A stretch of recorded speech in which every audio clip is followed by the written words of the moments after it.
Nobody buys their first motorcycle for the reason they say they do: freedom, passion, meditation. Come on.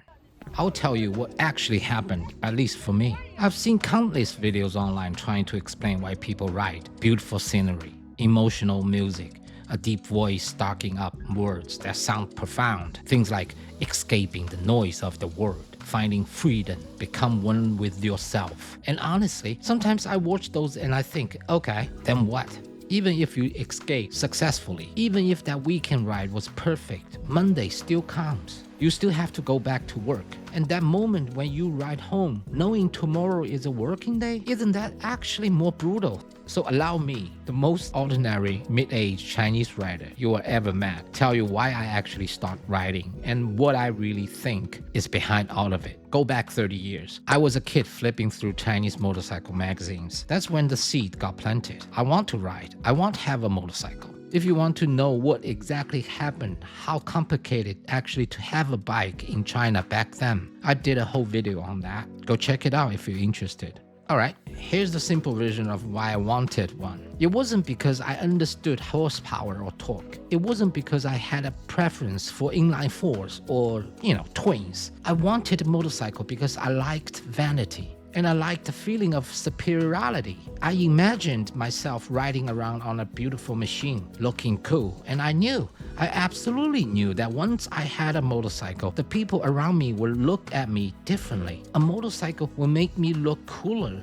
and those two instincts, vanity and the need to feel superior, could be satisfied all at once, continuously, every time I got on that bike. Now, here's the thing about vanity and the superiority. You can't say they are bad because you enjoy them. You can't admit they are good because that's embarrassing. So the easiest thing, let it go. Let them ride with you. Let them perform whenever they want. That's the real reason I bought my first bike, a CB400. The one I wasn't even legal allowed to ride on public road in Shanghai at the time.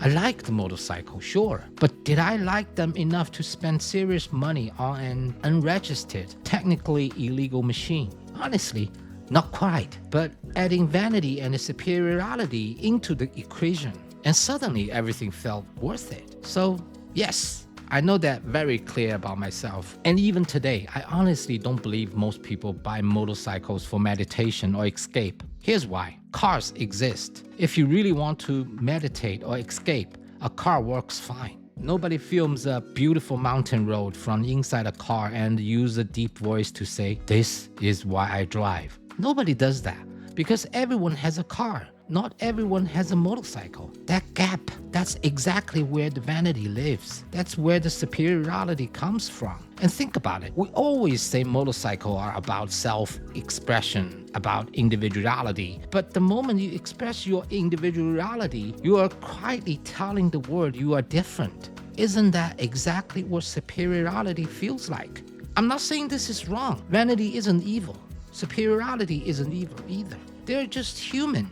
And they never disappear. Look at any motorcycle content out there today. The badge on the tank, the gear people wear, riding skill, how far you've ridden, how many kilometers. All of it gets compared. All of it feeds the same two instincts. We just don't talk about it. So, at least for me, when I first started riding, it wasn't freedom, it wasn't meditation, and I definitely wasn't escaping from anything. Because you can't escape. You always come back. Over time, the reason shifts. What you pay attention to changes. What you love about it changes. But riding motorcycle, it's simply because you love it. It doesn't have to be more complicated than that. If you are being honest with yourself, why did you really start riding?